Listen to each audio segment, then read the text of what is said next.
Pre, may bagong bilyaran ah. Ay, way ba? Tara! Ayos dito ah.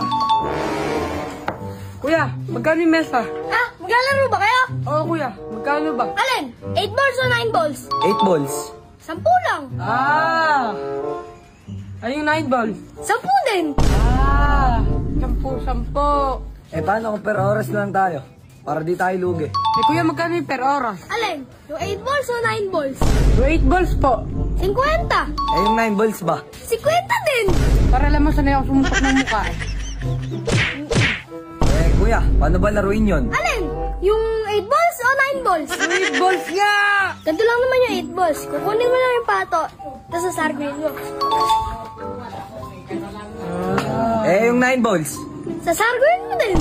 Pre, tanga ata to eh. Kaya nga pre, niloloko lang ata tayo yan eh. Eh kuya, ilan ba pwede maglaro dyan? Alin? 8 balls o 9 balls? 8 balls nga! Hindi pare, sasablihan ko na to. Dalawa. Eh yung 9 balls. Dalawa din. Uy, kalma lang. Pare, nag-iinit na yung ulo ko rin eh. Kalma lang. Kuya naman kasi, tinatanong ka kasi, tas parehas lang sasagutin mo. Kaya nag-iinit ang dugo sa'yo eh. Ah, ganito kasi yan. Yung 8 ball kasi, paborito ko. Eh yung 9 balls ba? Paborito ko din. Baliw ka ba?